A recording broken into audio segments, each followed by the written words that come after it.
Al iniciar el año, la mayoría de las personas se plantean como objetivo ahorrar, ya sea para salir de vacaciones, comprar un bien o simplemente contar con un respaldo económico en caso de que se presente una emergencia. Destinar parte de los ingresos a este tipo de objetivos es algo válido. Sin embargo, a veces se deja de lado la salud.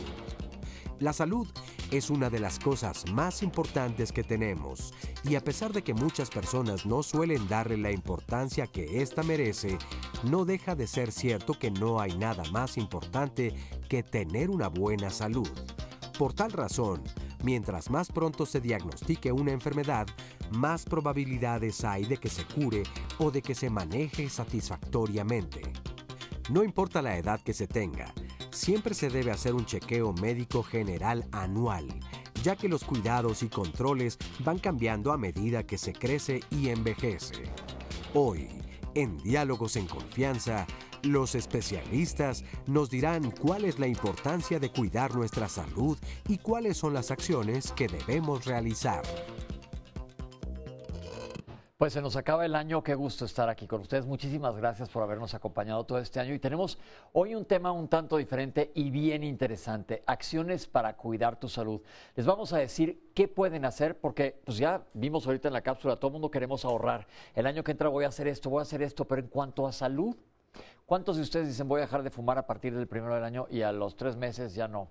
¿Cuántos de ustedes dicen me meto a un gimnasio, que es el negociazo para los gimnasios, y no es que los critique, pero las ventas en enero se les van al cielo y para marzo ya están vacíos de vuelta, pero ya pagaste todo el año, entonces ya te bailaron? Hay que tomar acciones para cuidar tu salud. No sé por qué en salud siempre lo dejamos al último. ¿Cómo estás, Oscar? Pues bien, contento de iniciar un programa más aquí en Diálogos en Confianza y además de formar parte de este interesante tema. Creo que tienes toda la razón. Hacemos muchos planes pensando tal vez a 1 año, a 5 años, a 20, a 50, como si fuéramos eternos. La verdad es que no sabemos qué es lo que va a pasar. Lo que sí podemos saber es cómo nos vamos a cuidar y qué calidad de vida vamos a tener cuando seamos personas mayores. Pero para eso hay que tener bien claro qué es lo que estamos haciendo, cómo nos estamos alimentando, si tenemos algunas adicciones, si hacemos ejercicio o no. Y todo esto va a influir y, como se dice comúnmente, el cuerpo nos va a cobrar factura. ¿Cómo queremos que venga esa factura? A veces no quisiéramos saber ni siquiera cómo nos la van a desglosar, pero lo cierto es que va a llegar tarde o temprano. Por eso es mejor desde un principio tomar en cuenta todo esto que dices. Y si vamos a invertir en algo, si tenemos planes a futuro, sin salud no lo vamos a poder hacer, eso es un hecho, ¿no? Y ahora esta factura sí no está exenta de IVA, muchas veces, No. pero mucha gente me dice, híjole, ¿cómo le hago? ¿Por dónde me voy? ¿Cómo empiezo a cuidar mi salud? Y ese es el objetivo del programa de hoy. Nuestros especialistas nos van a ayudar, que a través de cápsulas que te vamos a ir informando qué es cada cosa para que tengas idea qué hacer para cuidar tu salud. Pero estamos listos para contestar preguntas también, ¿verdad? Sí, por supuesto. Y las redes sociales están abiertas precisamente para que nos compartan sus opiniones, para que nos envíen sus preguntas. Recuerden que en Facebook estamos en Facebook Live. También en Internet la dirección es www.canal11.mx/diálogos. Saludo con mucho gusto a nuestras amigas y compañeras Aistiel Caneda y Alía Vadillo. Ellas son las intérpretes en la lengua de señas mexicana.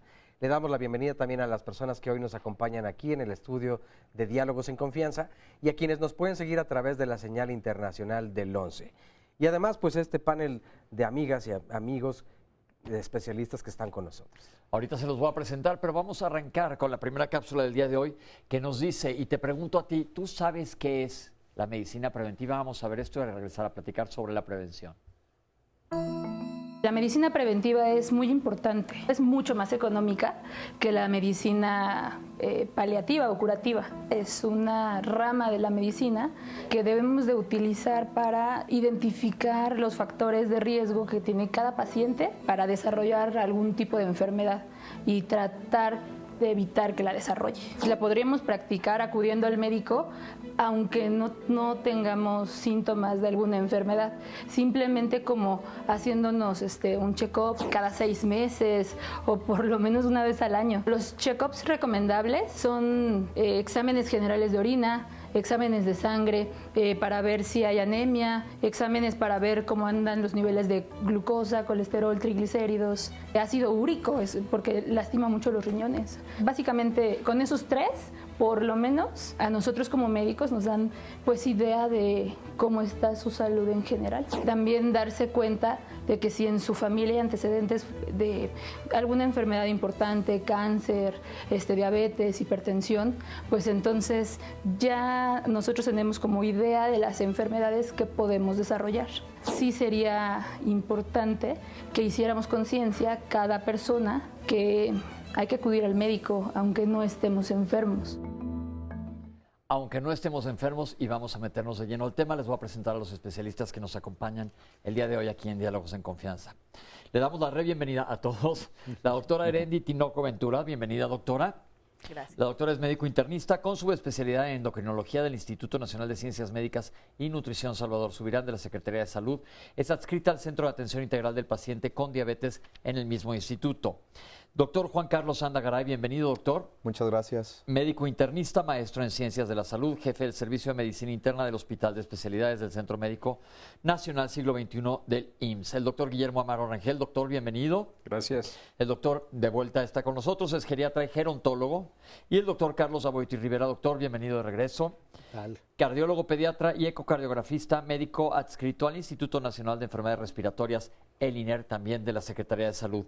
Yo creo que empecemos hablando de qué tanta conciencia hay de prevención en nuestra sociedad. ¿Cómo ven? ¿Cómo ven este tema? Nula. Nula, ¿qué dicen? ¿Quién da más? ¿Quién da menos? Pues mira, yo pienso que yo veo casi el final de la vida con mi especialidad y me doy cuenta de todo lo que ha cambiado en los últimos tiempos esta conciencia de salud, pero también de todo lo que venimos arrastrando desde siempre. Como nación en México, específicamente nuestra población, no somos muy abocados ni muy dados a prevenir muchas cosas, entre ellas la salud.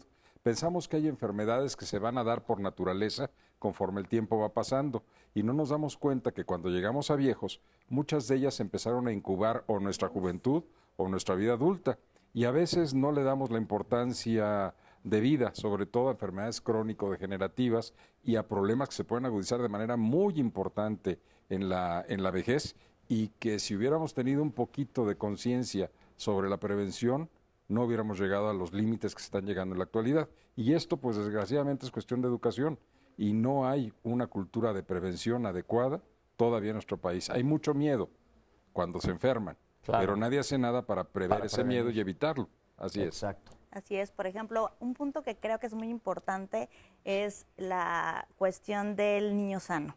No tenemos la cultura de que llevar a nuestros hijos a un control de niño sano, tener un pediatra de cabecera, o no necesariamente un pediatra de cabecera, un médico general que lleve un buen seguimiento del peso y de la talla de nuestros niños. Simplemente si ese niño se sale de esa curva, es un foco que nos está avisando que algo está ocurriendo con ese niño. Y si desde un inicio tenemos un médico general, incluso de cabecera, que conozca todo nuestro historial médico como familia, ese médico puede llevarnos de la mano para identificar o incluso puntualizar en qué momento hacernos cierto tipo de estudios o identificar si podemos desarrollar alguna enfermedad que por genética pues tengamos la posibilidad de tenerla, ¿no? Entonces sí es muy importante que alguien nos conozca perfectamente y nos lleve de la mano este acompañamiento médico, pues justamente para prevenir cualquier tipo de desenlace pues fatal, ¿no? Como una hospitalización, que es lo que queremos evitar. No, y sobre todo hay una cosa importante, que tenemos muchos marcadores que desde temprano estamos viendo,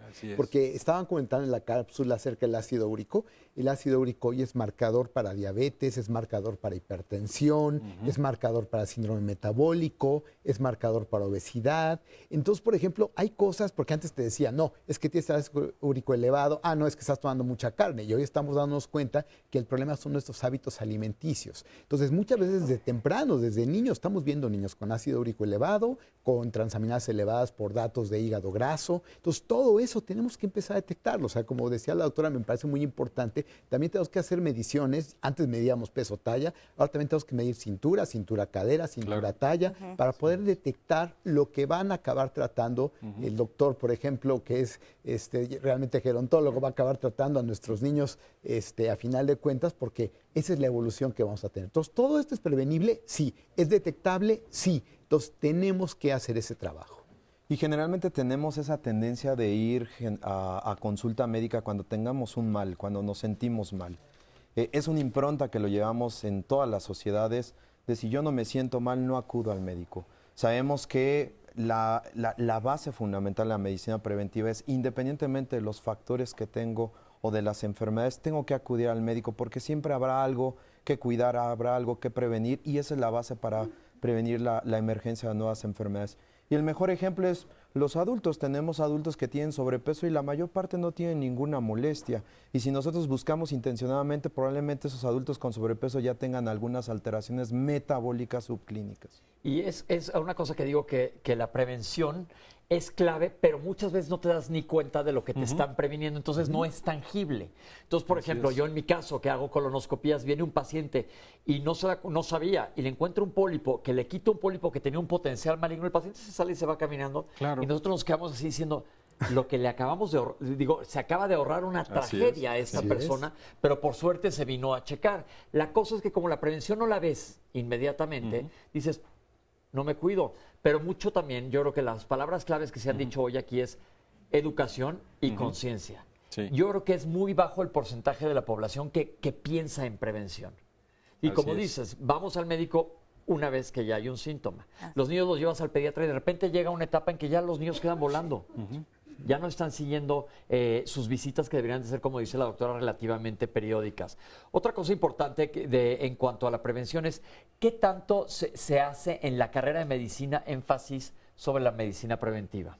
Muy poco. Como materia, pues existe una materia que se llama medicina preventiva, muy al inicio de la carrera, pero es nada más como el paso para que todos los médicos que están emocionados con conocer la vida hospitalaria, la tomen, la brinquen y se sigan haciendo vida hospitalaria. Y definitivamente el estudiante de medicina, cuando está ya en los ciclos clínicos, lo que hace es ver medicina de la que a él le interesa, la ciencia importante, la curación y todo, y a veces olvidan un poquito la medicina preventiva, que en nuestro país es lo más importante y que es lo que está olvidado. Nosotros estamos formando una gran cantidad de médicos clínicos como tal, pero médicos preventivos, médicos epidemiólogos, médicos que vean esa primera parte de la medicina en la comunidad, son pocos los que quieren formarse ahí, porque no tiene el brillo ni la trascendencia. Sin embargo, la importancia es real. Yo creo que la trascendencia puede llegar a ser mucho mayor. Estuve hace poco, me invitaron del Instituto Nacional de Cancerología a unas jornadas médicas, gracias, que ellos hacen, y comentaban que el problema de nuestro país es que muchos médicos quieren ser especialistas, se van inmediatamente a hacer especialidad. Así es. Cuando la necesidad básica de este país son médicos generales que sepan detectar las enfermedades más comunes que vamos a comentar el día de hoy y aplicar la prevención. Claro. Porque otra cosa que arrancamos diciendo, y tú dijiste muy bien, Oscar, año nuevo hay que ahorrar nuestra lana. Una manera de ahorrar dinero, hasta pensándolo por ese lado, es haciendo medicina preventiva. Porque ¿cuánto cuesta, por ejemplo, un chequeo médico en cualquier lado? Hay una gran variabilidad de precios. Pero pensemos en el chequeo médico más caro que comentábamos anteriormente, que obviamente no todo el mundo tiene acceso, pero puede llegar a costar hasta 20,000 pesos, que es carísimo. Claro. Comparando eso, ¿a cuánto cuesta un infarto? Sí, no hay comparación. Ahí no hay comparación. Así es. Entonces yo creo que este programa es padre en el sentido de que vamos a despertar esta curiosidad de que la gente diga, pues yo puedo hacer algo para prevenir algo en mi salud. Tenemos una cápsula que nos habla de esta palabra interesante, procrastinación, que ¿cómo le decimos en otras palabras, doctora? Desidia. Vamos a ver qué quiere decir la procrastinación y ahorita regresamos con ustedes. Desidia. Considero que los mexicanos procrastinamos tanto porque es parte como de nuestra idiosincrasia. Somos muy desorganizados, damos prioridad al trabajo, a los hijos, a la familia, y pues hasta que tenemos mucho dolor es cuando acudimos al médico, y pues muchas veces llegan los pacientes muy complicados.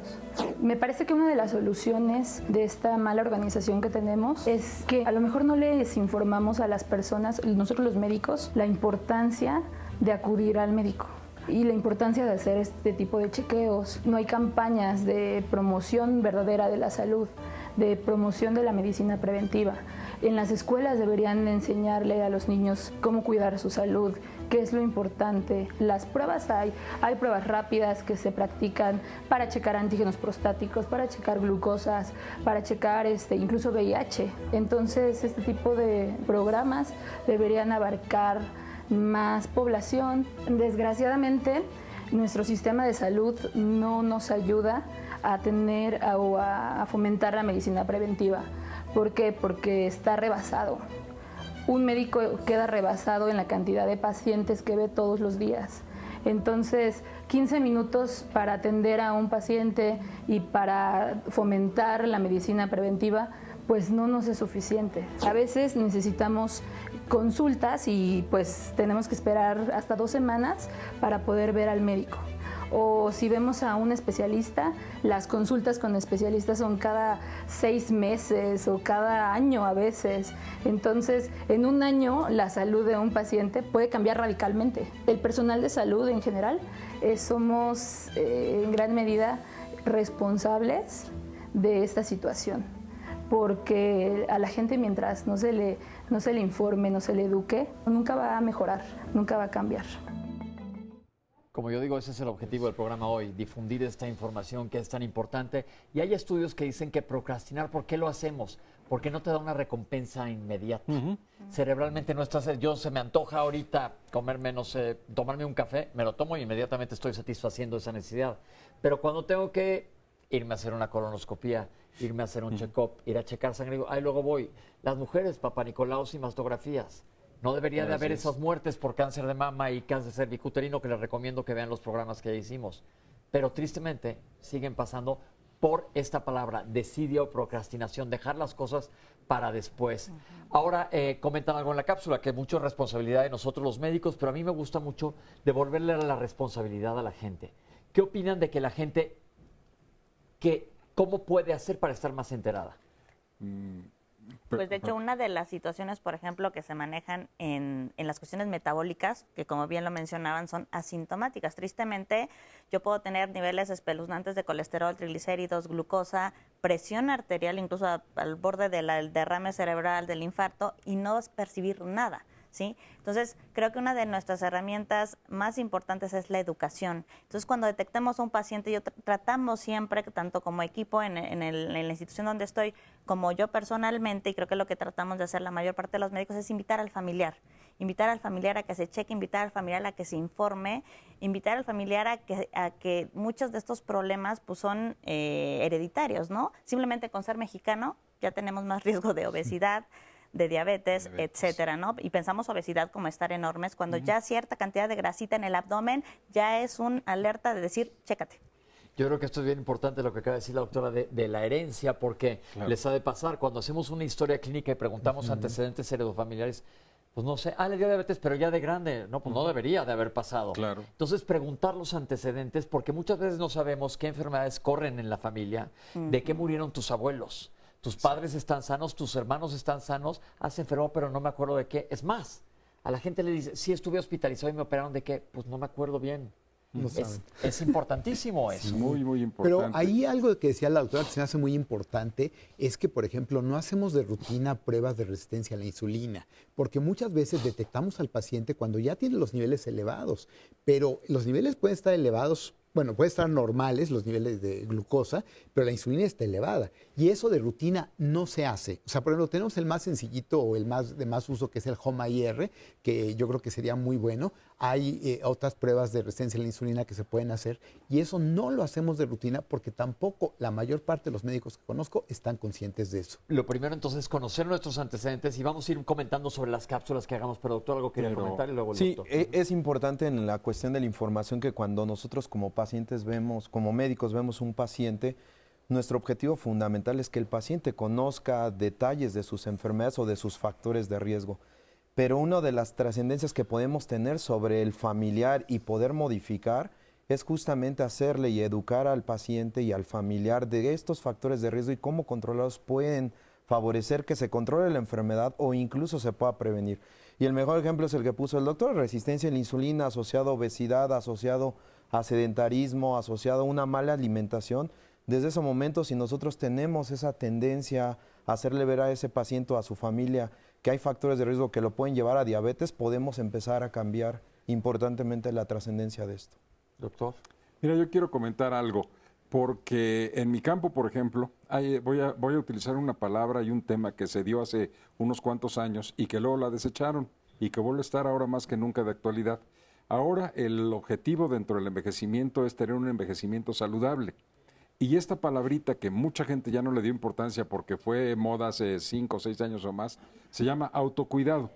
Y el autocuidado no es otra cosa más que la educación por parte de cualquier persona del equipo de salud o las personas que ven a la persona mayor, en este caso la que yo veo, o desde que somos niños, para que nos enseñen a llevar esa conducta, para saber qué está cambiando en nuestro cuerpo, cómo nosotros podemos detectarlo, cómo podemos ayudarle al médico a detectar esos problemas que nos están sucediendo a través de esto, del autocuidado, darme cuenta cuando paso por una farmacia si me pueden checar la presión o me pueden tomar la glucosa, o pesarme de cuando en cuando, o ver qué cosas me hacen daño y todo esto, y poderlo informar de manera lógica y clara y seguirme cuidando para que eso no suceda. Y esto lo hemos dejado de lado, el autocuidado, como que le importa al médico cuidarme, pero a mí viva claro, la vida, ponemos ¿no? todo en manos del médico y pues no, aquí Así importa es, muchísimo lo que hagas tú. Vámonos desde el principio. Si hay un área en donde la prevención es clave, es la vacunación. Vamos a ver esta cápsula y regresamos a comentar sobre ella.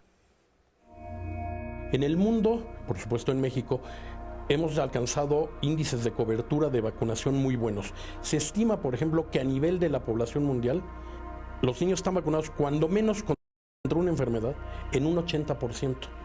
Y México ha llegado a tener uno de los mejores esquemas de vacunación en términos de la amplitud, la cobertura y los biológicos. Y ahí hay estos tres elementos, vamos a desgranarlos. La cobertura es cuántas enfermedades cubre la cartilla de vacunación. Cuando tú ves la cartilla de vacunación de México, es una cartilla de vacunación o un programa de vacunación muy completo, ¿eh? ¿Tiene áreas de oportunidad? Claro, claro. Yo quisiera ver que en algún momento la cartilla de vacunación de México incluyera, por ejemplo, 3 enfermedades. Uno, que incorporara varicela, porque no es la enfermedad benigna que todos creen y tiene una importante carga de enfermedad y hasta de muerte, que se incorporara hepatitis A, porque tú oyes comentarios como, no, la hepatitis A es tan mexicana como el pulque y el mole. No, no. Cuando tú mejoras la infraestructura, la sanidad, el acceso a agua potable de una población, sales del esquema africano. En el esquema africano se te infectan los niños de hepatitis A a muy temprana edad. Cuando tú empiezas a mejorar las condiciones de salud y de vida, se empiezan a infectar a mayor edad. Y el problema que tiene hepatitis A es que a mayor edad es más fácil que se complique, es más fácil que recaiga, y en adultos, por ejemplo, que estás viendo adultos con hepatitis A ahorita, llega a tener complicaciones e inclusive llega a haber mortalidad por hepatitis A. Entonces, si tú incorporas varicela, incorporas hepatitis A, y en algún momento creo que es inevitable que México empiece a vacunar contra meningococo, el otro tema es qué biológicos utilizamos. Y ahí, por supuesto, todos los sistemas de salud, y México incluido, no es algo privativo de nuestro país, ni de ninguna administración en especial, tiene un problema en balancear lo que necesito comprar para vacunar a mi población con los recursos de los que dispongo. Ahora, lo primero es recordar que siempre un peso invertido en prevención va a ser mucho más eficiente que un peso invertido en tratamiento o en rehabilitación. El panorama de vacunación es muy bueno. Yo creo que la gente tiene que valorar el tema de la vacunación, como hemos comentado antes, entender el valor de la vacunación para prevenir que algo ocurra. Y ahí es donde no le puedes poner un costo económico a eso. La vacunación, doctores, se habla de la cartilla nacional de vacunación que todo mundo deberíamos tener completa, pero no solo eso, la vacunación, ya hemos hablado que no se detiene en la infancia. No. Sería interesante preguntar cuánta gente en edad adulta se vacuna, porque hay muchas vacunas que se pueden aplicar posteriormente. En geriatría ven gente que se sigue vacunando, por ejemplo, influenza. Deberíamos verla que se sigue vacunando, pero una población muy pequeña en realidad, en función de la cantidad de viejos que tenemos en nuestro país, está siguiendo estos programas. ¿Por qué? Porque no están acostumbrados, volvemos otra vez, es prevención. Se les olvida que la vacuna del neumococo es cada 5 años. La de la influenza ya no les gusta, que porque les van a pasar cosas apocalípticas si se inyectan. Esa es mentira. Por supuesto que son mentiras absolutas, porque eso es nada más la conseja popular y no saben lo que están previniendo con esto. En la mayor parte de los viejos que ya tienen un detrimento fisiológico del aparato respiratorio, si no se aplican las vacunas que debemos aplicar consecuentemente cada año, cada 5 años, estamos ante la puerta de problemas de neumonías, por ejemplo, o de unos problemas gripales muy complicados para que entiendan el asunto, que si se hubieran vacunado serían un poquito más leves y no tendríamos una mortalidad tan importante como la que está sucediendo por este tipo, básicamente de 2 razones, la neumonía y la influenza complicada. Eso es vacunación en adultos mayores. Muy Yo importante. pondría 3 fenómenos a lo largo de la historia de la medicina que han impactado radicalmente para la sobrevivencia de la especie humana. 1, el lavado de manos, que impactó radicalmente en el número de infecciones nosocomiales. 2, la vacunación de las infecciones del hospital. Y 2, el sistema de vacunación, ¿no? El sistema de vacunación ha demostrado que es un elemento sólido de todos los sistemas de salud para prevenir la ocurrencia de nuevas enfermedades. Y el 3 son los antibióticos. Pero justamente en el caso de la vacunación, y retomando lo que comentaba el doctor, por ejemplo, hablando de influenza, que cada año tenemos una variante diferente y que tenemos que vacunar a grupos vulnerables, como son pacientes de la tercera edad o pacientes que tienen las defensas bajas o que están tomando algún fármaco, es habitual pensar que tengo eventos adversos inmediatos. Pero si nosotros ponemos a reflexionar los casos de neumonías graves por influenza que previene, la realidad es que es un impacto significativo a favor de esta estrategia. Y además, ahorita, por ejemplo, estamos viendo cosas que en años no habíamos visto. O sea, nosotros sarampión ya no veíamos, hemos visto también difteria, hemos visto ahora parálisis, claro, no son por polio, pero ha habido casos de parálisis nuevas que han salido. Entonces, realmente este tipo de enfermedades que habían estado como que durmientes por un buen tiempo, la estamos viendo como causa de este no querer vacunarnos. O sea, el que yo no me quiero vacunar porque le tengo miedo a la vacuna, porque realmente, como decía el doctor, muchas cosas ya no las vemos, las estamos volviendo a ver, esos monstruos que no veíamos, porque realmente la vacunación nos previene de todo este tipo de riesgos. Entonces, es algo terrible que estamos viendo cosas que estamos abriendo la caja de Pandora, realmente, con el dejar de vacunar. Entonces, yo creo que una cosa importantísima es no dejar de vacunar. Hay que vacunar adultos, hay que vacunar niños, hay que vacunar también mujeres embarazadas, pero hay que vacunarnos en todo momento y obviamente el riesgo de la vacunación es así, el riesgo de las enfermedades es tremendamente grande. Que eso es importantísimo. Entonces la recomendación para cerrar el tema de vacunación es que todos busquen su cartilla de vacunación. No la tienes, hay que actualizarla. Porque hay que saber qué pasa. Yo les voy a contar en mi casa un día que le dije a mi mamá, ¿dónde está mi cartilla de vacunación? Ve tú a saber. Yo no tenía la menor idea. Yo pensé o pensaba que dices, ya te vacunaron de niño, lávate las manos y olvídate para siempre de cualquier otra cosa. Todavía. Y no. O sea, la semana pasada me vacuné contra la influenza. Y cualquier persona que haya pasado por una influenza sabe que es mejor prevenirla. Vamos a un corte, ahorita regresamos. Bueno, estamos de regreso aquí en Diálogos en Confianza y desde luego pues tenemos varias dudas también. Hilda Sánchez nos dice, tengo una pregunta. ¿En las instituciones de salud hay departamentos de medicina preventiva? Eso es interesante, desde luego. Porque obvio también tendría que formar parte de la cultura que estamos diciendo que se tiene que implementar. Gabriela Martínez, ¿cuándo realizarnos un perfil de tiroides? ¿Qué enfermedades se pueden diagnosticarse gracias a este estudio? Ernesto Cabrera, hablan de cuidarse y cómo cuido también mi salud mental. ¿Qué tan importante es esa o cuántas cosas se pueden detonar a partir de la salud emocional? Mi papá es una persona, nos comparte un hombre, de 89 años. Realmente ha sido muy sano porque se supo cuidar. Quiero saber qué tipo de estudios se deben hacer para checar cómo está la salud de cada persona, independientemente de la edad que tenga.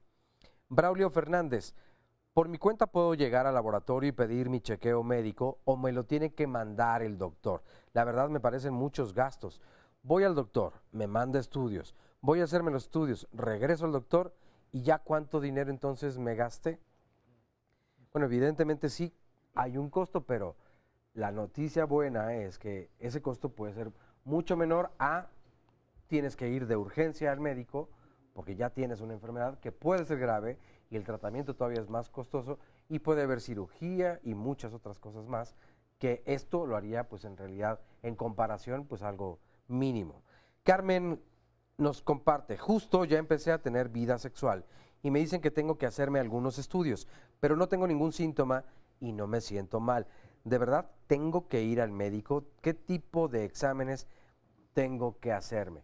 Y para Carmen y todas las mujeres y todos los hombres que estén comenzando su vida sexual, que además el promedio en nuestro país es a los 12, 13 años comenzar la vida sexual, parecerá escandaloso para muchas personas, pero ojo papás y mamás para que estemos entonces muy al tanto, porque esta plática de la que muchas veces huimos tiene que darse desde edades muy tempranas para que el asunto de la sexualidad no sea un tema tabú y haya una preocupación y además un cuidado de todas y de todos. Y a propósito de vacunas, pues también está precisamente el papiloma. La del papiloma, que tuvimos ya un programa y lo pueden checar. Claro. Bueno, otra llamada. Esta era de Carmen. Ahora nos dice Zenaido Rodríguez, soy profesor y creo que debería ser ideal que en los libros de texto se hablara sobre la medicina preventiva y sus ventajas. Es fundamental que desde pequeños aprendamos a cuidar nuestra salud. Pues sí, la verdad, lo ideal es eso, pero mientras todo eso llega, entonces está en cada una y cada uno de nosotros en esparcirlo por toda la población y decir, por favor, ve e infórmate. O, de verdad, no se los digo de broma, vean Diálogos en Confianza todos los lunes y allí están además en YouTube, están por Instagram, están también en nuestra página de Facebook de Diálogos en Confianza, también por este dispositivo por iTunes también lo pueden encontrar. Allí están nuestros programas, pueden buscarlos y cuando tengan duda de algún tema, pues lo pueden checar desde luego. Esta de Silvia Martinoli nos dice, hoy en día, debido al ritmo de vida, estilos y niveles de estrés, prevenir es sinónimo de ahorro y es un camino hacia el bienestar. Decir no tengo dinero para realizarse estudios es solo un pretexto, ya que gastamos en muchas otras cosas. Precisamente es de lo que estamos hablando el día de hoy. Y vamos a ver a continuación una cápsula que nos habla sobre la biometría hemática. La biometría hemática es una determinación que se hace en sangre en la que se hace el conteo tanto de glóbulos rojos como glóbulos blancos y plaquetas. Se hacen también mediciones del tamaño de cada una de las diferentes células y otros índices relacionados.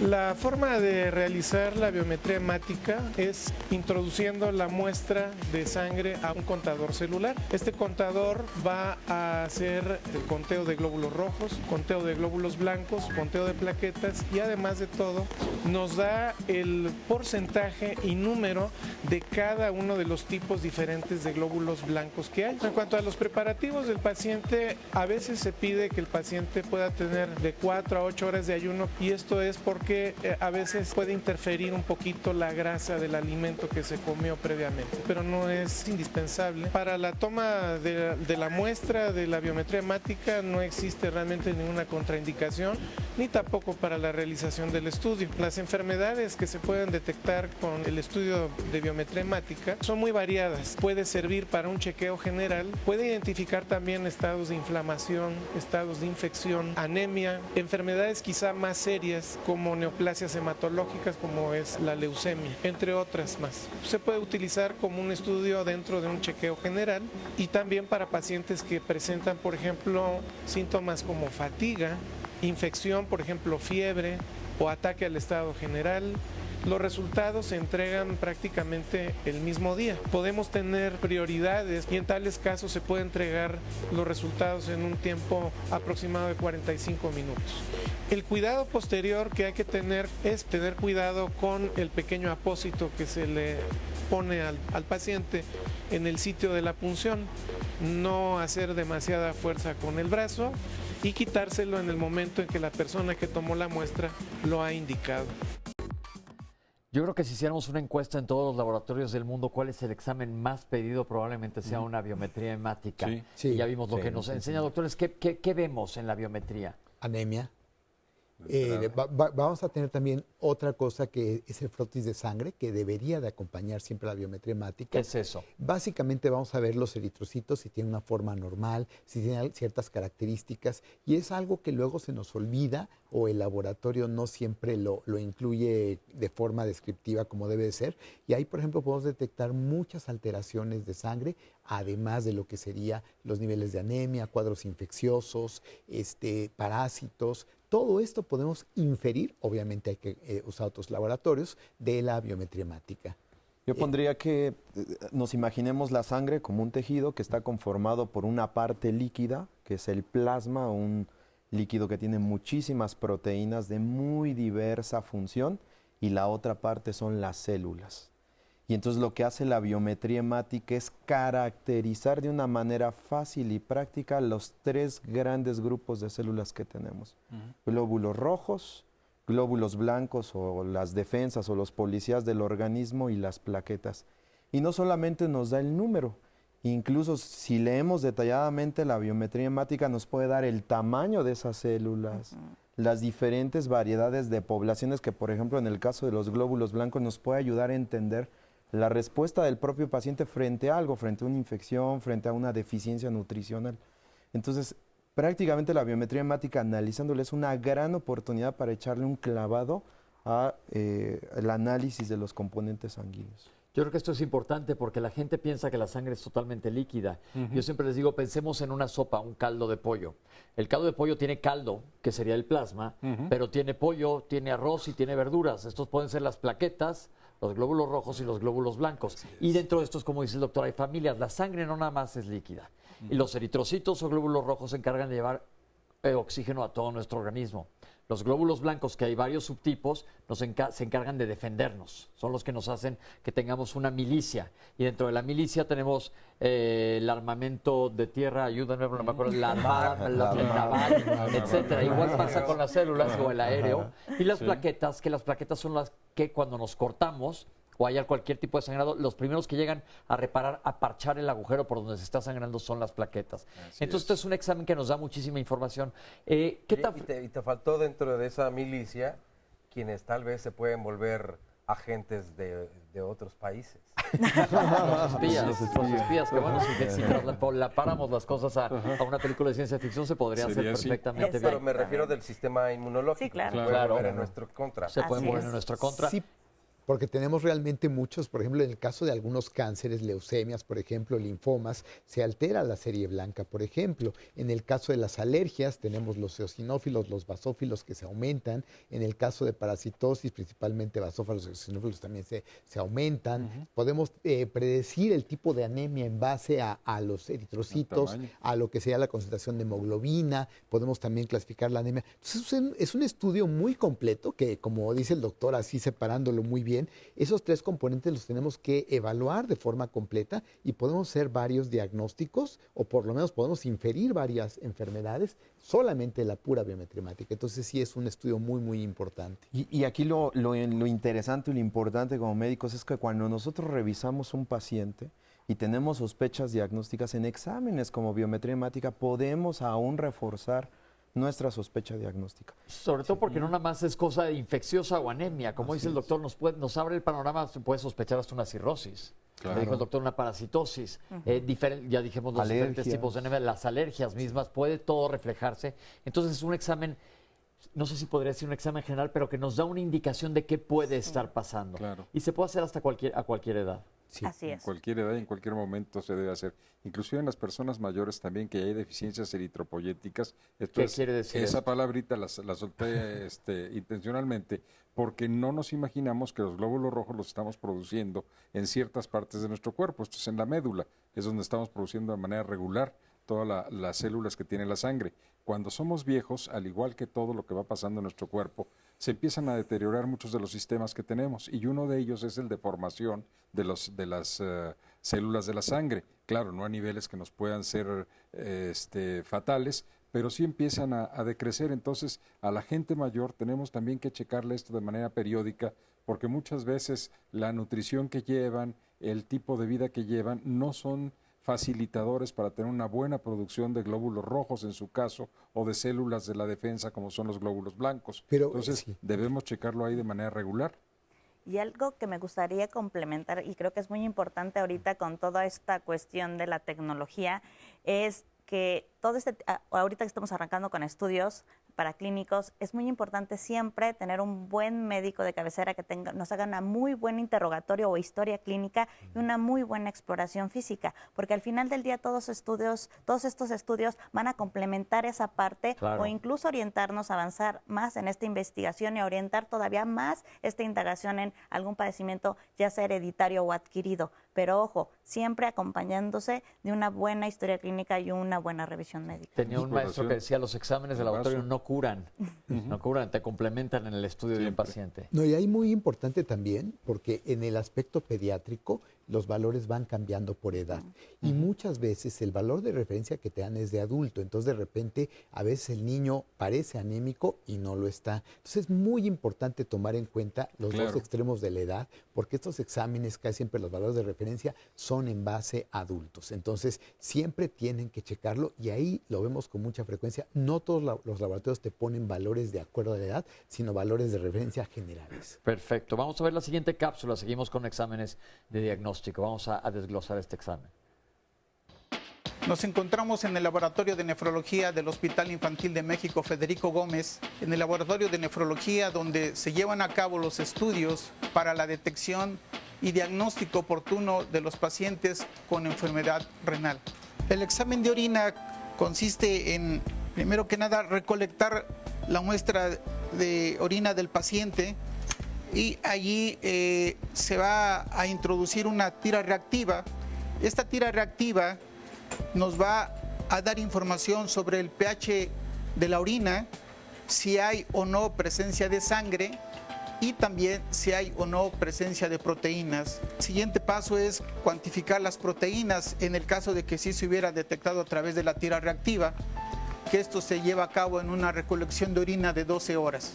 Otros estudios también que se hacen a través de la orina es la cuantificación de electrolitos urinarios como es el sodio, el potasio, el calcio y el cloro. Estudios de sangre como es la biometría hemática, también estudios como la gasometría en donde nos da información sobre el equilibrio ácido-base, los estudios también de depuración de creatinina. Son estudios que nos van a dar resultados que van a ir robusteciendo o dándonos más argumentos para poder nosotros dar un diagnóstico en forma contundente y como resultado un tratamiento apropiado.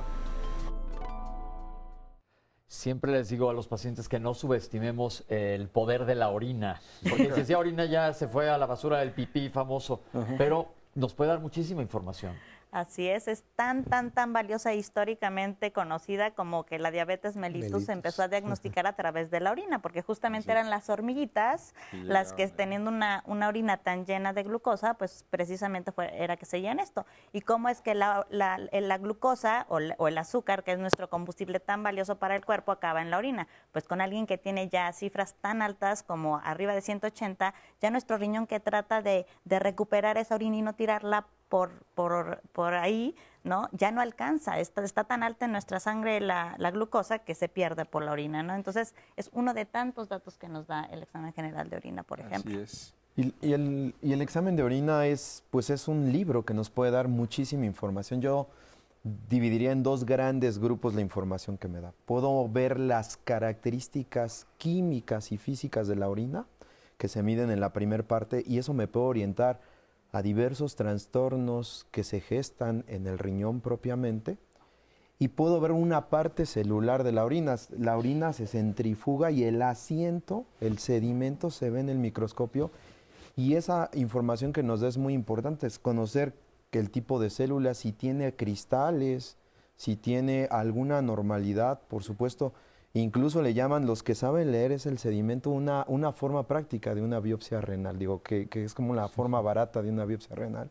Entonces, lo que puedo decir es que el examen de orina ofrece una gran oportunidad también de integrar mucho de lo que uno ve en la práctica cotidiana con el paciente.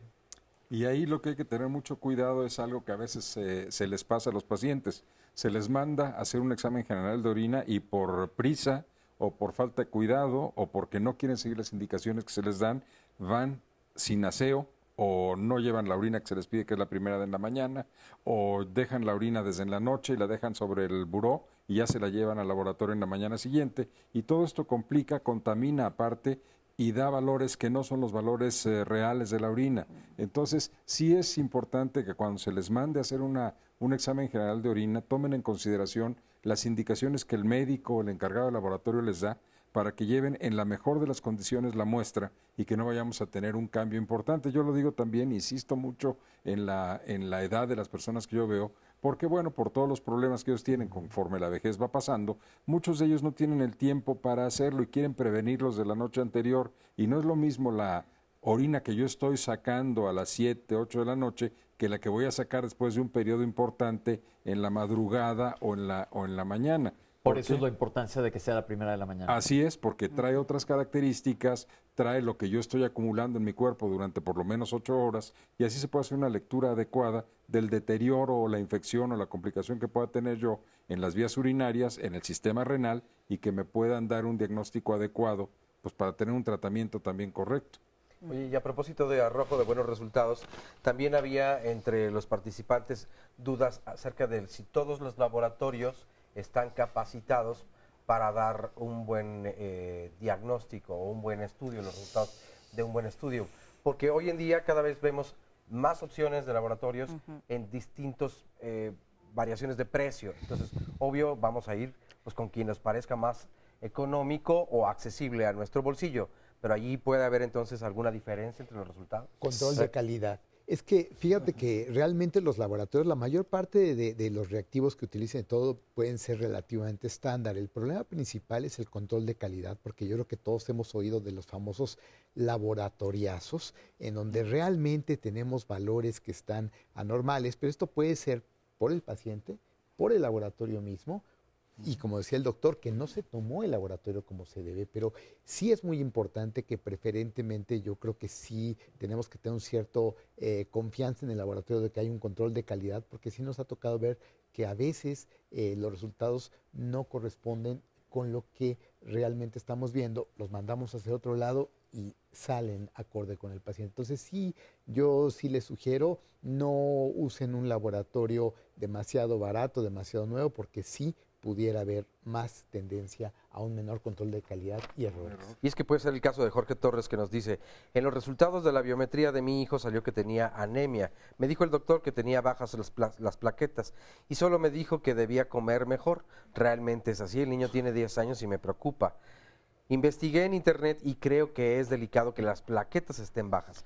O sea, independientemente, ¿me pueden orientar un poco más? Recuerden que las preguntas se las estoy anotando aquí, las contestamos en el último bloque. No se preocupen, vamos a seguir con el tema. Oscar me va a ir pasando las preguntas y los especialistas les van a contestar hacia el final del programa.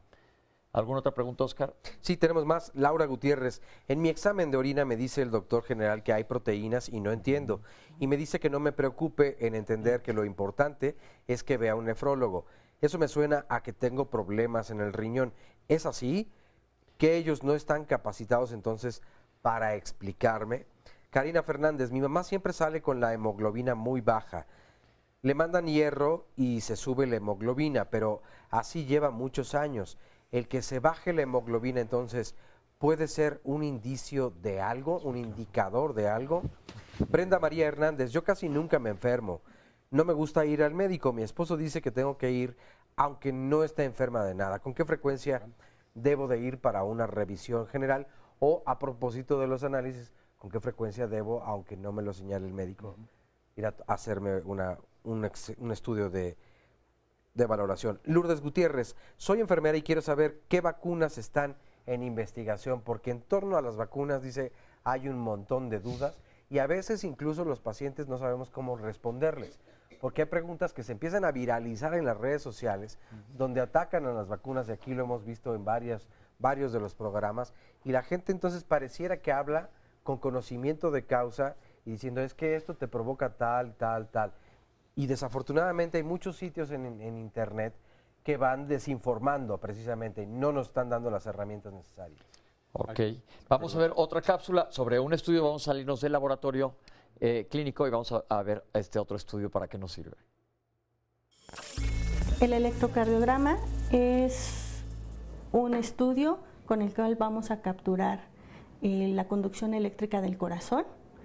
Con este estudio nos va a estar representado por ciertas ondas, y cada una de ellas nos representa una parte del corazón, en la cual nosotros lo registramos por tiempo e intensidad, y con eso podemos hacer diagnósticos y poder encontrar algunas patologías que nos pudieran exponer o tener riesgo para que los atletas presenten o llegaran a presentar alguna enfermedad o desarrollar alguna alteración durante la práctica del deporte.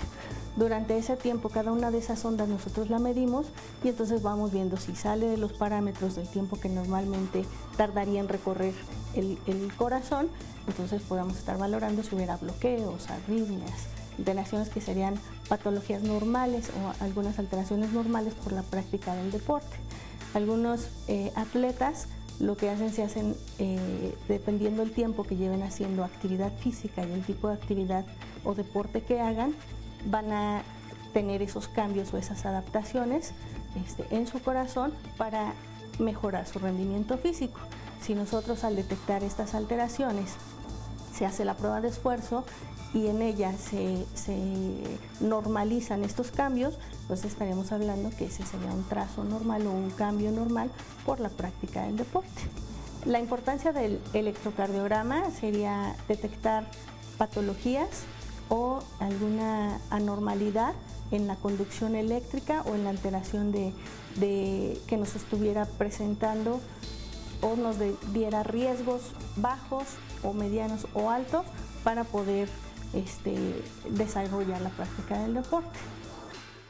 Qué interesante estos trazos, todo lo que nos pueden decir, doctor. Sí, pues realmente el electrocardiograma es una herramienta muy útil, pero cabe comentar que, por ejemplo, yo que veo muchos atletas jóvenes, vemos que podemos tener alteraciones que tienen que ser evaluadas con mucho cuidado. O sea, el electrocardiograma debe de ser evaluado por el especialista porque con frecuencia caemos en los extremos, sobrediagnóstico o no ven algo importante. Entonces, creo que es muy importante que en el electrocardiograma el internista, el cardiólogo, somos los que tenemos en un momento dado más experiencia en esto porque tenemos muchas variantes normales del estudio. Claro. Entonces sí es muy importante tomarlo con mucho cuidado. ¿Cuándo se debería hacer alguien un electrocardiograma? Alguien que está asintomático, hablando de medicina preventiva. Personas que van a hacer ejercicio intenso, es muy importante hacer ese diagnóstico.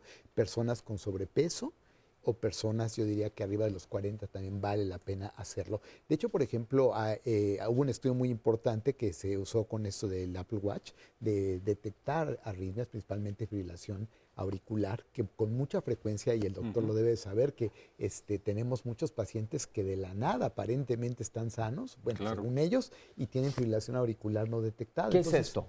Básicamente, un ritmo anormal de la aurícula. Normalmente tenemos un marcapaso del corazón, que es el nodo sinusal, tiene una cierta frecuencia, pero de repente este nodo sinusal deja de funcionar, la aurícula se dilata y empieza a tener un ritmo irregular que se conoce como fibrilación auricular. Esto nos aumenta el riesgo de enfermedad vascular, de embolia cerebral principalmente, y nos puede también causar que el corazón degenere de forma más rápida. Entonces, es algo que muchas veces puede pasar asintomático para mucha gente, y es importante detectarlo. Entonces, yo creo que un electrocardiograma de rutina arriba de los 40, personas jóvenes que se dediquen a hacer ejercicio o personas que tengan alguna sintomatología relacionada con el corazón serían las tres principales indicaciones, y siempre que lo evalúe un profesional. Y mira, perdón, aquí hay algo que es importante. Nuestra población, así como tenemos una gran cantidad de diabéticos, tenemos una gran cantidad, por el tipo de vida que llevamos los mexicanos, de hipertensos. Y el hipertenso a veces se trata con la medicación que le dieron hace 20 años, sigue con la misma, porque dice que no tiene cambios, que no hay ningún problema, o se agrava y va a ver que le aumentan. Pero pocas veces el hipertenso general se hace un chequeo con un electrocardiograma. Y esto es indispensable. Una persona hipertensa debería tener un electrocardiograma anual por lo menos para poder checar en qué estado está la conducción cardíaca.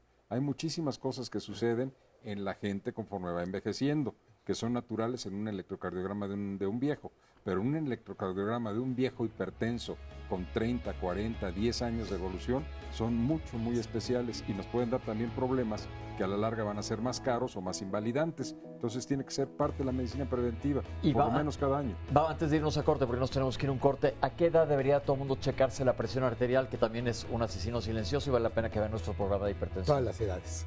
todas las edades, porque tenemos desde muy temprano coartación, alteraciones renales y desgraciadamente con el problema que tenemos actualmente de la dieta, con frecuencia hipertensión en personas jóvenes. Entonces, checarse la presión es una cosa que no toma más de un par de minutos, Claro. es una cosa sencillísima. Sí. Si te da alta, volvértela a checar e ir a checar con el médico, porque todo esto que estamos haciendo es detectar tempranamente o tratar tempranamente. Todos los lunes decimos, mientras más temprano se trate, más fácil va a ser de tratarse. Vamos un corte, regresamos con ustedes aquí en Diálogos en Confianza.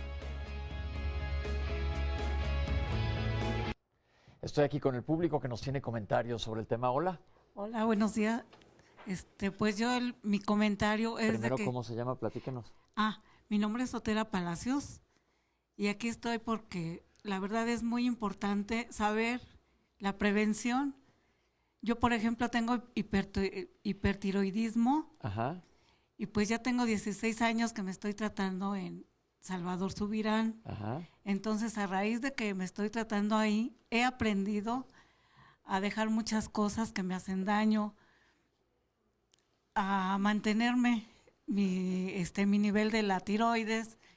Claro, yo creo que con la edad también pues me he deteriorado un poco, pero yo sí aconsejo que pues prevengan porque es muy importante. A veces dejamos de oír a los ejemplos que damos. Por ejemplo, yo les digo, ya no coman esto, ya no coman el otro. ¿Por qué? Me dicen que estoy loquita. Pero yo he aprendido a comer bien en nutrición porque luego me mandan al nutriólogo que estoy haciendo mal. A ver, señora, ¿qué está haciendo usted mal? Entonces, ¿Y lo aplica? Ya, sí, lo aplico. Eso. Y ahorita pues estoy delicada y... ¿Por qué está delicada? ¿Qué le pasa? Pues ahorita mis riñones... ¿Qué tienen? Tengo insuficiencia renal crónica. ¿Por qué? Pues hasta ahorita no me han dicho exactamente. Eso es bien importante. ¿Se acuerda cómo empezamos el programa diciendo que es bien importante que todos los pacientes conozcamos qué sucede? Es común que nos encontremos nosotros como médicos con pacientes que no saben qué les está pasando. La próxima consulta que vaya diga, yo tengo insuficiencia renal crónica, ok, ¿por qué? Le quiero decir que hay un porcentaje de pacientes pequeño, pero existe un porcentaje en el que no se descubre la causa, se llama idiopática. Pero en la gran mayoría, sí se sabe. ¿Usted no es diabética? Pues apenas hace un año me detectaron que ya soy diabética. Ya ve. Entonces por ahí salen las cosas. Me he mantenido con el nivel no he pasado de 120, he estado con mi tratamiento, o sea, de lo que me han mandado. Y entonces ahorita estoy con otra nueva, otra nueva dieta nefrológica. Otra vez mi cambio ha sido más... Le voy a hacer una pregunta. Vámonos años atrás. ¿Usted tiene familiares diabéticos? ¿Sus papás o abuelos? ¿Y usted cuándo fue la primera vez que se checó el azúcar? Yo, desde que estoy en nutrición... ¿Hace un año más o menos? No. Desde que estoy en nutrición me han checado, me han hecho la curva de la tolerancia de la glucosa. ¿Hace cuántos años entró a nutrición? Tengo 16 años. ¿Y antes usted no conocía cómo andaba su azúcar antes de esos 16 años? Nada. Que eso es bien importante. Si tiene un antecedente médico familiar donde hay diabetes, siempre hay que sospechar, porque a lo mejor su insuficiencia renal tiene que ver con un azúcar que estuvo sin darle mayor síntoma y le estaba dando en la torre a sus riñones. Entonces es bien importante que nos conozcamos. Exactamente. Entonces, yo sí les recomiendo que prevenir, porque la verdad a veces no lo queremos entender o no lo queremos aceptar. Y ahorita estoy viendo yo en mis condiciones que aún tratándome desde los 16 años que estoy en nutrición, estoy delicada. Entonces, y aún así me mantengo. Mejor prevenir. No me he dado a la tarea de mentalizarme, de no caer en depresión. Y aquí estoy. Muchas gracias. Porque a través de estos programas yo he aprendido a hablar también y a dar el consejo de que prevengan, por favor. Muchas gracias. Es muy importante la prevención. Gracias, señora. Le puedo decir, un día un doctor me dijo algo. ¿Puedo decir la palabra? Sí. Me dijo, cuando la medicina preventiva, cualquier persona con la medicina preventiva, con cualquier remedio, puede salir adelante, pero cuando ya es curativa, ya no salimos con remedios. No, claro, aquí lo que buscamos es prevenir, mejor prevenir que lamentar. Exactamente. Muchas gracias. Entonces, más vale prevenir. Gracias, ¿eh? Y aquí estamos. Gracias. Hola. Hola. ¿Cuál es su nombre? Mi nombre es Santa Carranza Gómez. Santa, ¿qué nos quiere platicar usted? Bueno, que soy hipertensa. Hipertensa. Hipertensa. Tengo 10 años de serlo. Yo tengo tratamiento, con eso me sobrellevo, y voy cada mes, tengo cita en mi clínica, me checan, me dice la doctora, está bien. Pero le digo, ¿y por qué no me da de alta? Dice que eso ya no me puede dar de alta, que tengo que seguir con mi tratamiento. ¿Usted hace ejercicio? Sí, hago ejercicio. ¿Qué hace? Hacemos yoga, hacemos un poco de baile y pues el ajetreo de la casa también, que yo pienso que es Le voy a decir ejercicio. algo que usa aquí un poco el abogado del diablo. Sí. Usted piensa que ese ejercicio sí es mucho trabajo el que hacer de la casa, pero hay que programarse para hacer ejercicio programado para que entre en una fase aeróbica de ejercicio y le beneficie a su salud. ¿Y hace dieta? Poco, la verdad. Entonces hay que cuidarse en todos los aspectos porque la hipertensión arterial es un asesino silencioso que hay que tener bien controlado para evitar que le vaya a causar estragos posteriormente, ¿de acuerdo? Me checa la doctora mi presión y me dice, muy bien, pero pues ahí vamos. Perfecto, muchas gracias. Gracias a usted. Ándele. Hola. Hola. ¿Cuál es su nombre? María de Los Ángeles Altamira Ortega. ¿Cómo está? Muy bien. ¿Y usted qué nos va a platicar? Pues también soy hipertensa, pero también trato de cuidarme bastante. ¿Cómo trata de cuidarse bastante? Pues primero tomando mi medicamento. Muy bien. Y ese no me debe de faltar. Entonces después toda la semana hago ejercicio. ¿Qué hace? Hago tai chi. Muy bien. Hago zumba y baile de salón. Ah, pues la felicitamos. Soy muy bailarina. Qué bueno, pues no deje de bailar. ¿Verdad? Ok, ¿algo más que nos quiera decir? Nada más que se cuiden. La alimentación también es importante. Procuro comer muy sano. Ok. Hago germinados y como comida macrobiótica. Muy bien, pues muchas felicidades. Cuidado con la sal. Sí, no, la sal no, porque es lo primero para la hipertensión arterial. Perfecto. Muchas gracias. Vamos a ver esta cápsula de otro tipo de examen diferente.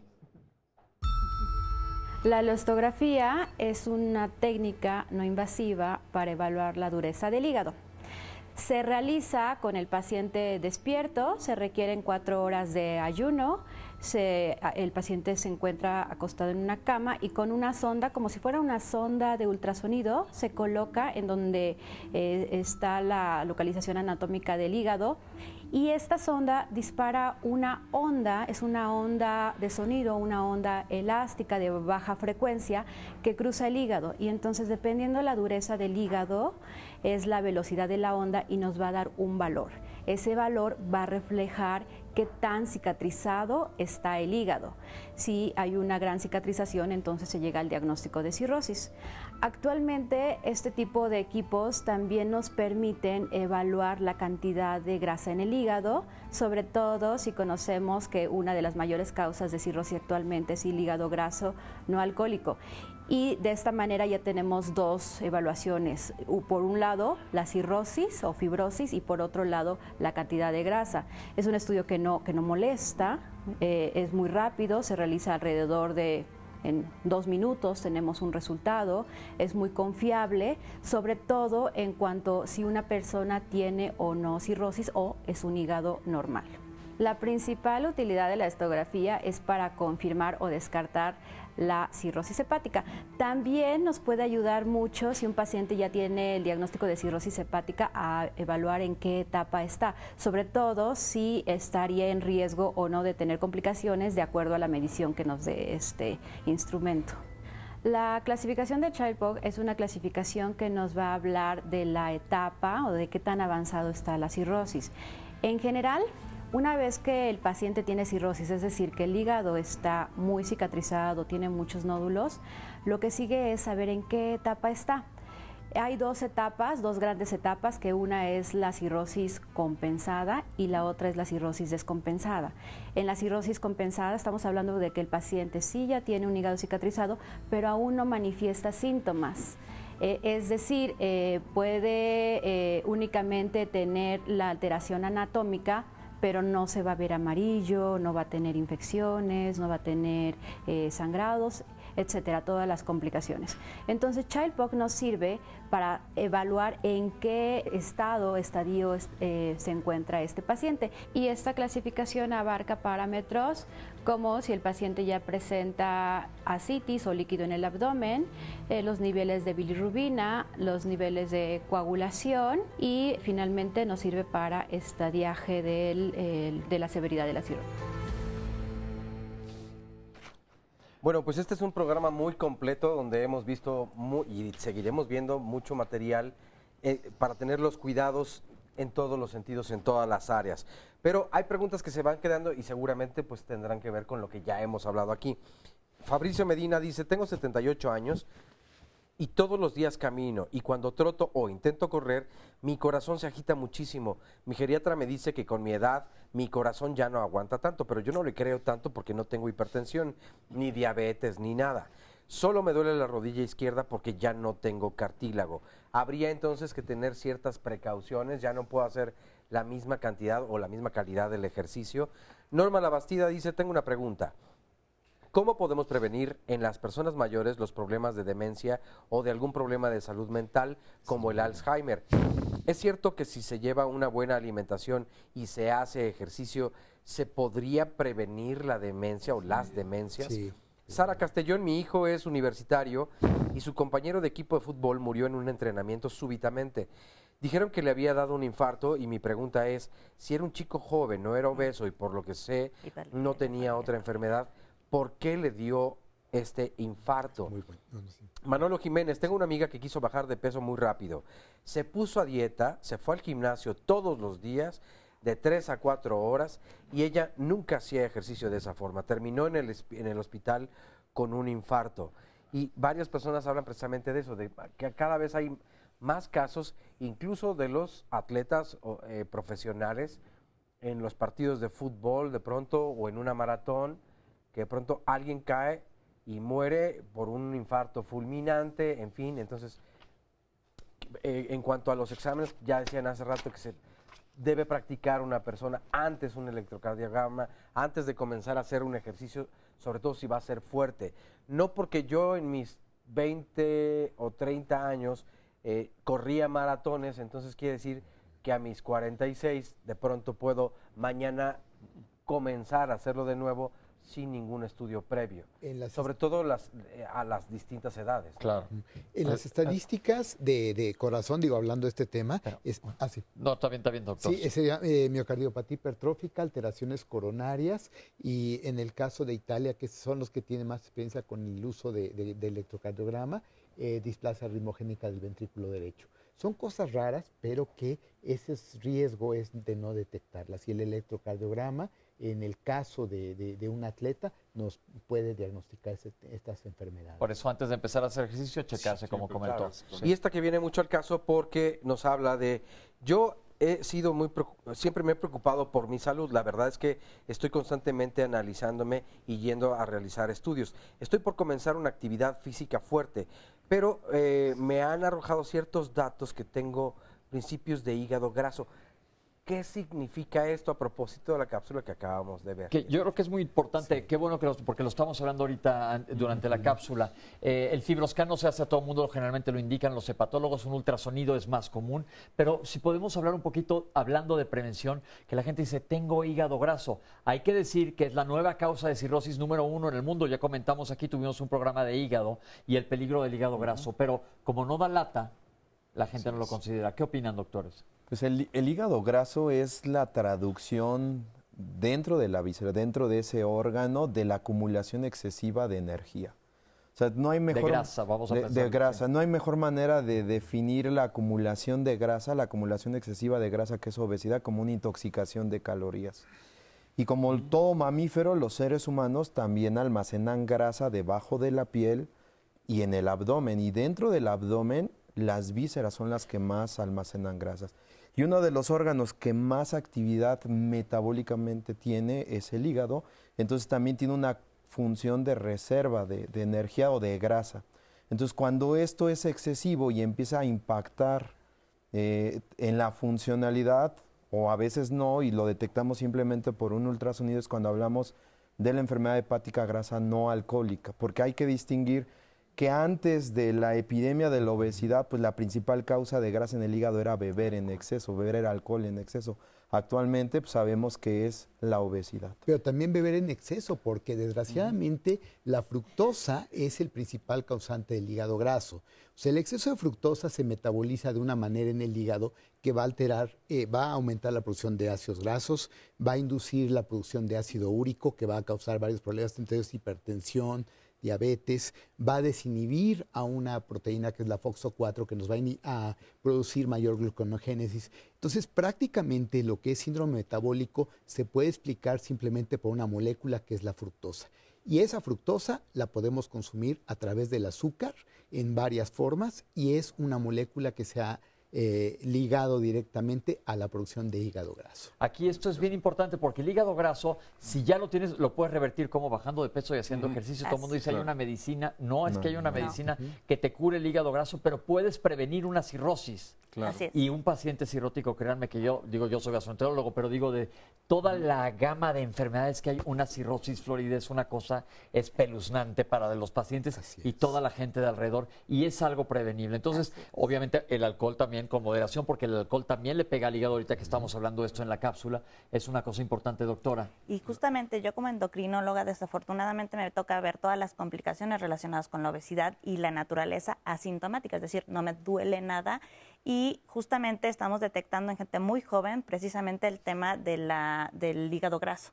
Entonces, muchas veces la detectamos incluso en estudios de sangre, porque eso estructuralmente yo puedo ver el hígado graso en un ultrasonido y complementarlo idealmente con un fibroscan, y terriblemente este paciente con el paso de los años, si no se hace algo al respecto puede terminar en cirrosis o incluso en cáncer de hígado. Pero la cuestión aquí es que además yo en estudios de sangre puedo detectar con la medición de ciertas enzimas, le llamamos, que ese hígado además esté inflamado, ¿no? Y esa es una alerta todavía extra, que además es a la que le debemos de dar seguimiento y tener cierto cuidado, porque también nos ha tocado sobreinfecciones también por virus y otro tipo de entidades juntas. Entonces eso hace más compleja esta situación, ¿no? del hígado graso.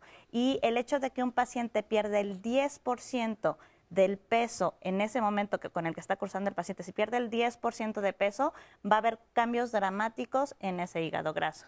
Obviamente, si llega a un peso ideal, esa es la idea de darle un tratamiento, porque esto es un tratamiento continuo. Y preventivo, que es lo que buscamos hoy. Hígado, entonces, cuidado con el alcohol, cuidado con la obesidad y el hígado graso. Vacúnense contra las hepatitis A y B, se puede vacunar. Hepatitis C sigue siendo la epidemia del milenio. ¿Te transfundieron en los últimos 40 años? ¿Hace más de 10 años que te transfundieron? Antes del 93. Ve y chécate, antes del 93. Ve y chécate que no tengas un virus de la hepatitis C. El virus de la hepatitis C ya se puede curar, no nos vamos a quedar en el tema. Chequen nuestro tema de hepatitis, que ya lo hicimos aquí en Diálogos, y el tratamiento que existe. Pero hay que prevenir. Pasamos a la siguiente cápsula. Hombres, pongan atención. Vamos a ver esto, y señoras, para que vayan, que sus maridos vayan a checarse. El antígeno prostático es una proteína que se secreta exclusivamente en la glándula prostática. Durante nuestra juventud o durante nuestra etapa reproductiva activa, nos habla de que el antígeno nos ayuda en una situación de tipo de fertilidad. Pero para fines ya mayor, o cuando un paciente está en la edad adulta, es un marcador que nos intuye o es presuntivo de que algo está ocurriendo en la próstata. Ahora, el antígeno prostático es una glucoproteína, y obviamente cuando se eleva, no solamente se eleva en situaciones patológicas. Hay que considerar que es una prueba serológica, que es en sangre, que se tiene que preparar el paciente, pues de acuerdo al laboratorio donde vaya, dividir en ayuno, y con las especificaciones como son 3 días de abstinencia sexual, que no haya tenido que haber tenido algún tratamiento, algún deporte intenso como ciclismo, que es a veces que puede variar, o inclusive que a veces hay pacientes que durante mucho tiempo estuvieron sentados en una posición y a veces eso puede alterar la prueba de la próstata si al siguiente día se va a tomar el antígeno, por ejemplo, ¿no? Y después ya de que se toma esa prueba, alrededor de 2 a 3 días nos la reportan, y obviamente el antígeno no solamente se eleva en cáncer, se puede elevar de manera normal, ¿sí? Si el paciente tiene un crecimiento de próstata benigno, si el paciente cuenta con alguna inflamación de la próstata que se denomina prostatitis y casi secundario un proceso de infección de vías urinarias. Otra, la mala prueba de la próstata, si no se tuvo las indicaciones para hacer esa prueba como se debe, puede hacer que se eleve el antígeno, y lo que nadie quiere, ¿no? También se puede elevar en cáncer de próstata.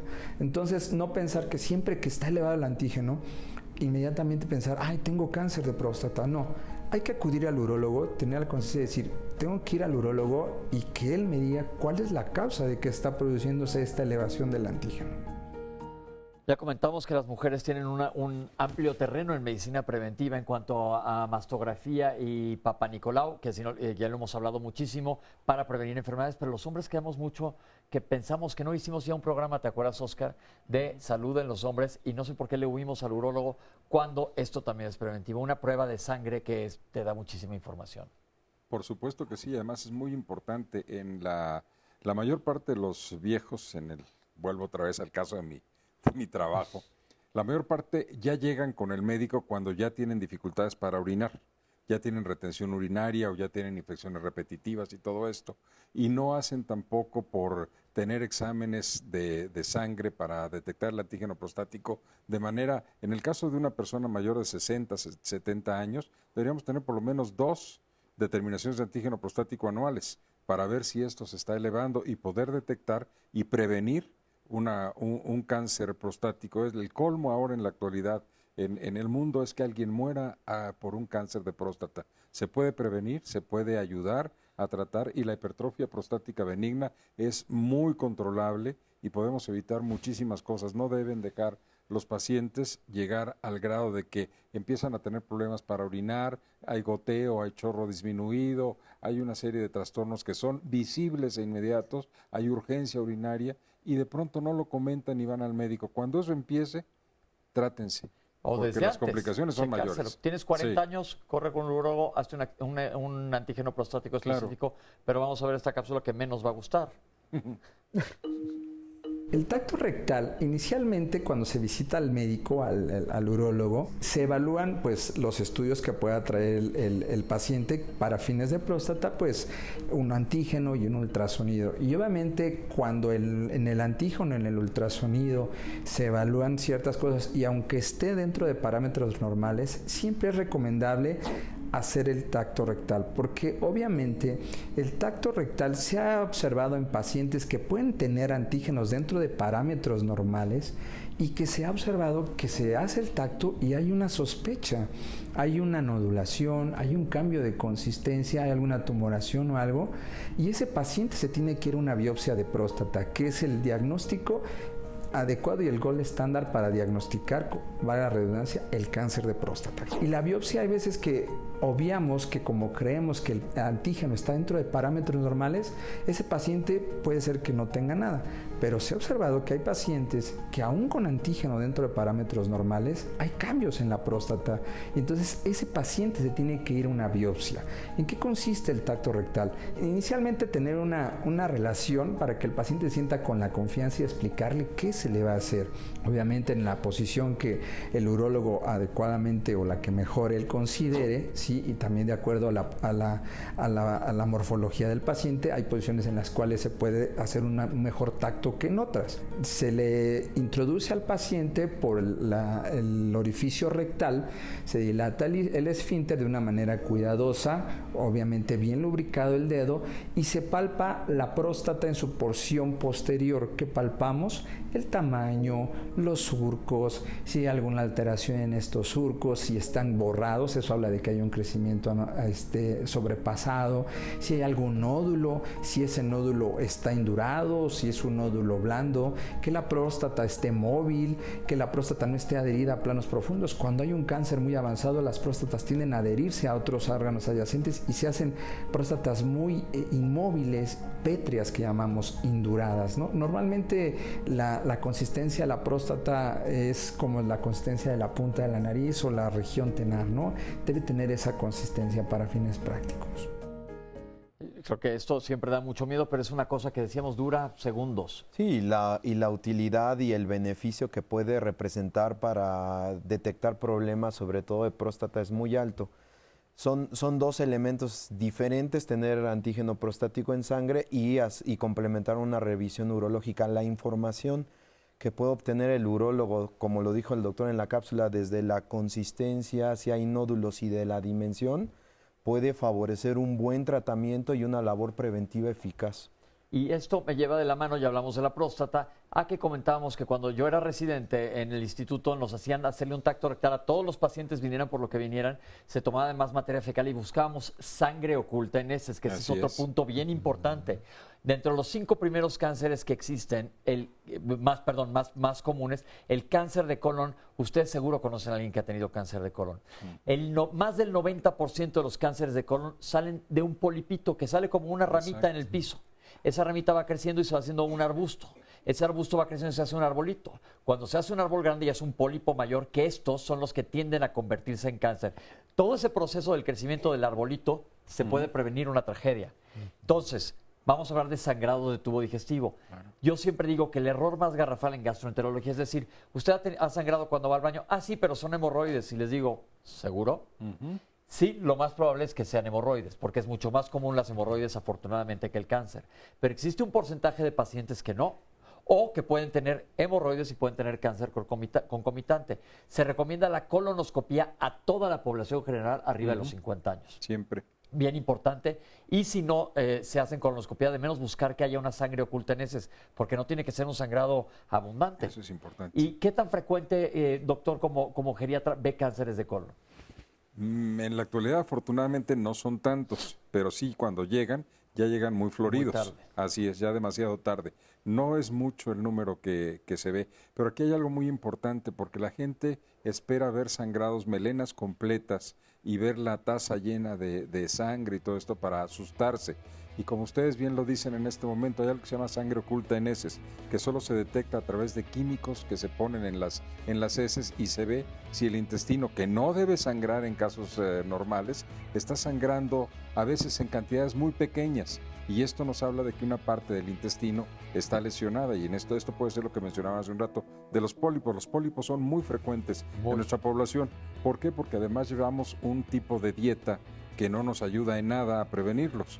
Estamos usando demasiadas harinas refinadas, estamos usando muchos azúcares y muy poca fibra en los alimentos. Y esto, de alguna manera, favorece que tengamos problemas de pólipos, aparte ya del desencadenamiento de estos por cuestiones genéticas. Tenemos que hacer un corte, pero ahí está otro punto. Coman mucha fibra, la fibra nos protege. Vamos a un corte y regresamos con ustedes aquí en Diálogos en Confianza.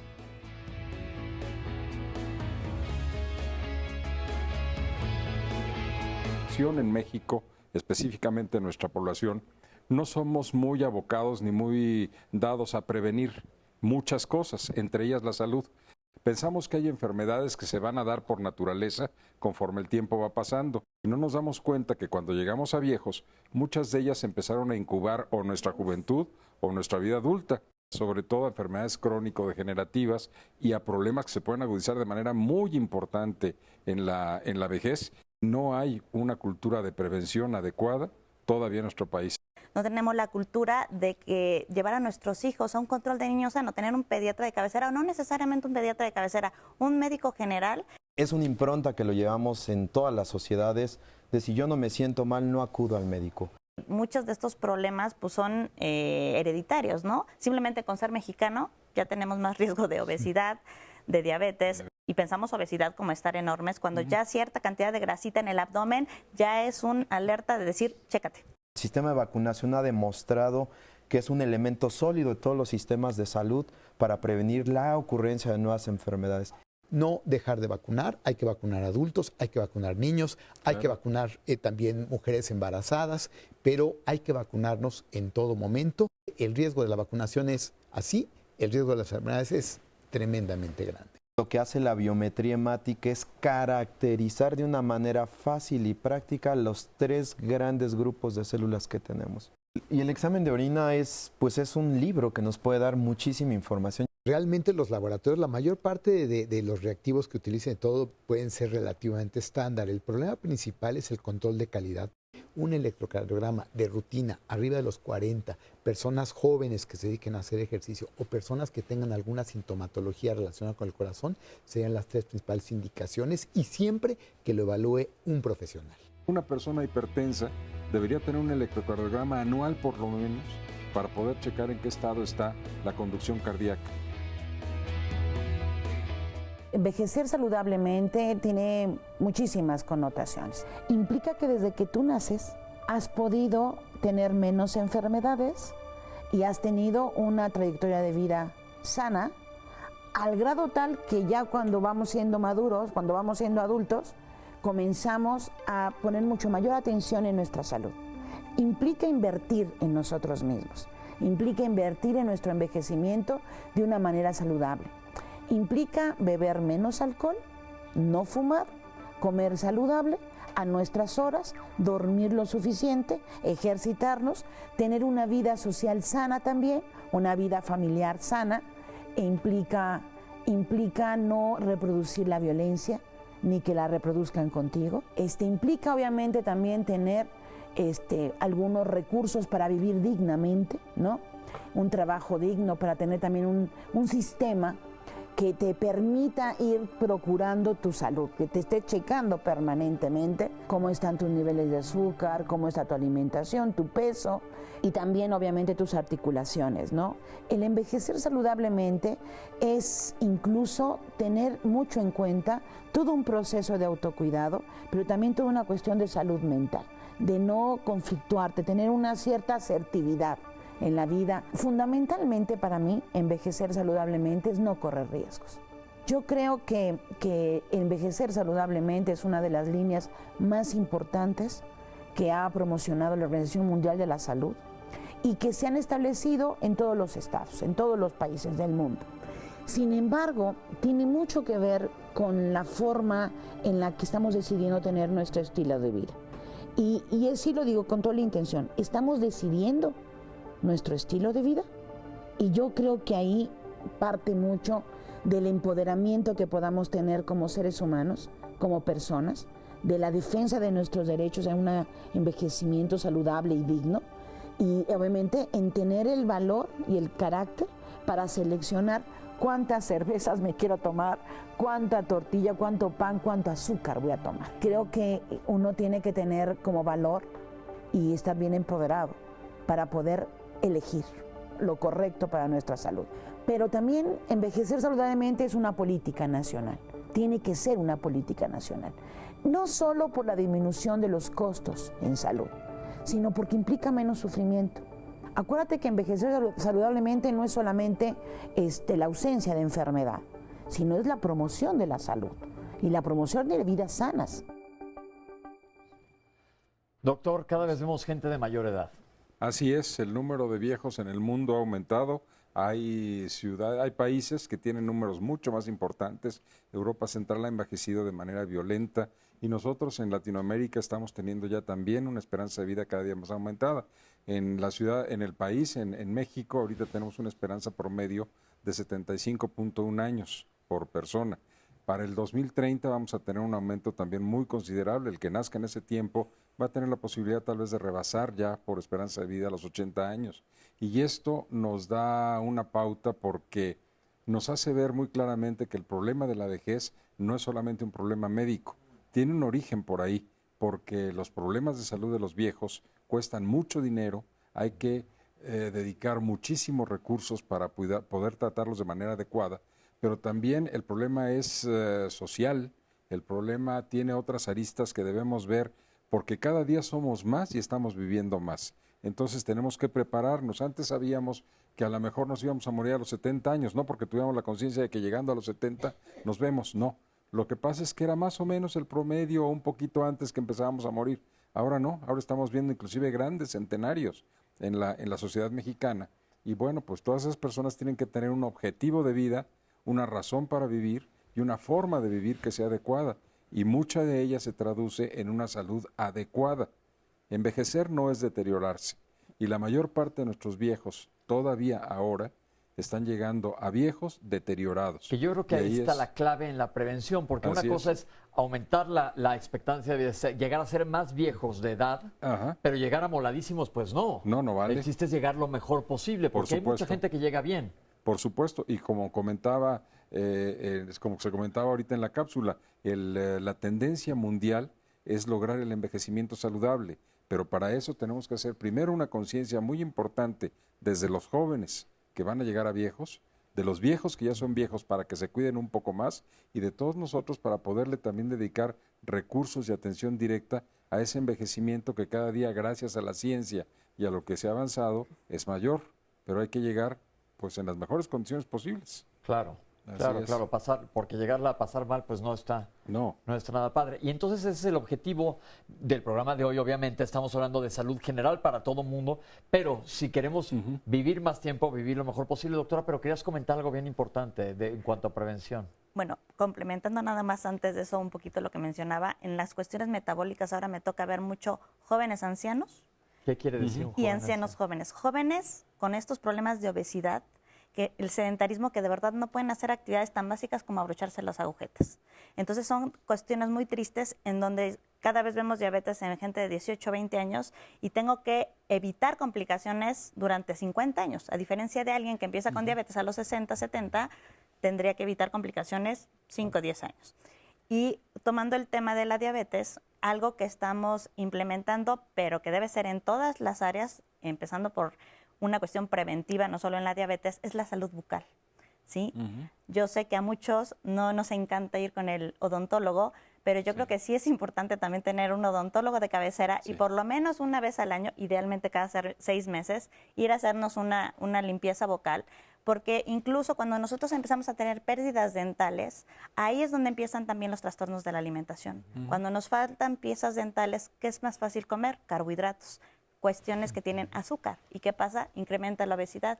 Y a través incluso también de una detección de problemas bucales podemos identificar hasta otros padecimientos, entre ellos diabetes, problemas autoinmunes, etcétera.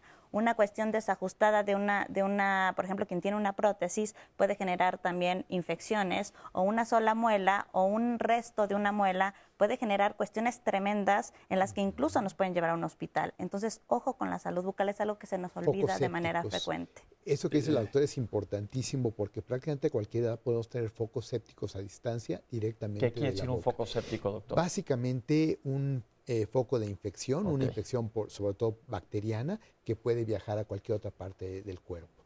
Puede ser cualquiera. Riñones, hígado, corazón, entonces es súper importante porque de hecho es un foco de infecciones de cualquier edad. Y ahora un estado inflamatorio continuo. Y una falsa concepción que se tiene generalmente es que envejecer equivale a tener enfermedades o a tener más fármacos encima. Y sabemos que hay pacientes que entran a tercera edad y que lo único que tienen son cambios asociados a la edad, pero que no tienen enfermedades. Claro. Ese es el momento adecuado para que como personal de salud incidamos en el control de la dieta, en la actividad física progresiva y algunas otras como el cuidado de la cavidad oral y por supuesto la agudeza visual y la agudeza auditiva, que eso puede favorecer que esa persona envejezca lo más funcional posible. ¿Qué pasa si el paciente tiene enfermedades crónicas? Pues nuestra labor es tratarlas de una manera eficaz para controlarlas y para evitar progresión sin la necesidad de caer en el exceso de tratamientos que puedan interaccionar y puedan influir negativamente en su estado funcional del paciente. Perfecto. Yo quiero ahondar un poco sobre los problemas bucales en la tercera edad y es muy importante que tengamos conciencia de lo que está sucediendo porque en los estudios actuales que hay para poder hablar de mejor manera sobre esta gran espada de Damocles que tenemos todos con el envejecimiento, que son las demencias, hay una de tantas, tal vez Alzheimer o alguna de ellas, porque todavía no se clasifica exactamente cuál, tiene mucho que ver con una bacteria que se produce en los problemas gingivales. Estos son problemas en las encías, en lo que se conoce como enfermedad periodontal en las personas. Es la acumulación de sarro entre los dientes y la encía que tiene bacterias y genera piezas flojas y todo esto. Hay bacterias que viven exactamente en ese sitio que pueden ser, según los estudios actuales, causantes o detonadoras de problemas demenciales. Entonces es algo muy sencillo. ¿Cómo se resuelve? Visitando al odontólogo y con higiene diaria completa agüita, cepillo y dentífrico. Y ¿no? hilo dental. Exacto. Hilo dental. Nos lo han dicho aquí varias veces, Sí. no se olviden del hilo dental. El de acá. Otro es para las vacaciones. No, y otro detalle también aquí de lo que comenta el doctor es que, por ejemplo, también ya mucha gente está comentando como la diabetes tipo 3 a el Alzheimer. Entonces, otra cuestión preventiva, los endocrinólogos, la alimentación, fundamental también para prevenir este tipo de enfermedades. Vamos a empezar a contestar a las preguntas. Si sobra, le paso la voz a Oscar. ¿Hay departamentos de medicina preventiva en los institutos de salud y en varios hospitales? En varios de ellos sí la hay. Cada vez está creciendo más esto. Ojalá y se haga toda una tendencia. ¿Cuándo se deben realizar pruebas de función tiroidea y para qué sirven, doctora? Bueno, esa es una excelente pregunta. Hay diferentes escenarios. Algo que es muy importante es previa valoración médica. Idealmente tiene que estar indicado por un médico porque detecta alguna situación. Entre ellas, por ejemplo, bueno, en las mujeres es más frecuente para empezar. Las mujeres tenemos mucho más riesgo, dependiendo del estudio que revisemos, desde 3, 4 hasta 10 veces más frecuente en mujeres que en hombres. Personas, por ejemplo, que tienen alteraciones en el colesterol o así, algo que se debe de descartar es que ese colesterol no esté elevado también por un problema de la tiroides. Mujeres que piensan embarazarse o más bien que han tenido problemas para poder tener hijos, es una de las situaciones que se debe de descartar. En algunas cuestiones muy particulares asociadas a problemas dermatológicos, también se debe de valorar si hay un problema de la tiroides asociado. En pacientes que tienen problemas de obesidad, de entrada debemos de descartar que hay un problema. Ojo, no el hipotiroidismo nos va a generar esta obesidad importante, pero sí puede evitar que perdamos peso, principalmente.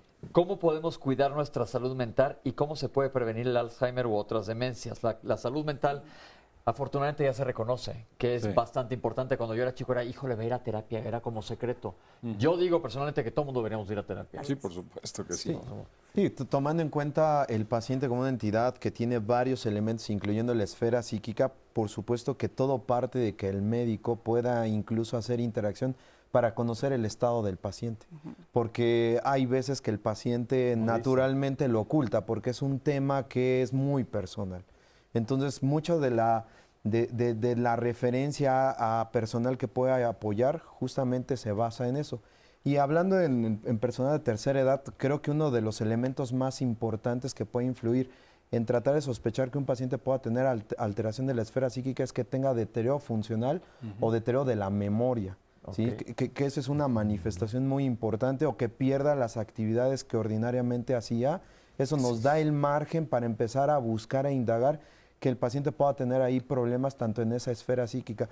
Y la conclusión es, podemos tener pacientes bien controlados de las diferentes enfermedades, pero si tenemos un paciente que no está motivado o emocionalmente activo, puede llevar al fracaso del control de las patologías. Prevención de demencias ahorita no existe, todavía algo que claramente las prevenga. Como tal, no.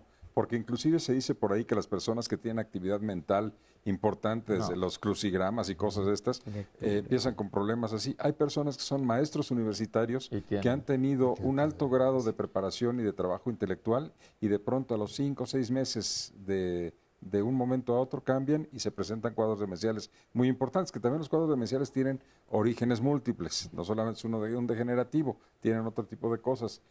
Por eso hay que estar muy pendiente de esto. Pero abundando un poquito más sobre lo que decíamos hace un momento, uno de los cuadros que más se confunden en la consulta de la tercera edad y que no da una valoración adecuada para demencia es la depresión. Entonces muchas veces pensamos que nada más está deprimido, pero está entrando en un cuadro directo de demencia y hay que vigilarlo y prevenirlo, pues en la medida que lo que tenemos ahora, compañía, alimentación, ejercicio, y nada más. De hecho, el hipotiroidismo, se puede manifestar como una falsa demencia. Claro. Así es. No saben que mi madre tiene 89 años. ¿Qué estudios debe de hacerse independientemente de la edad?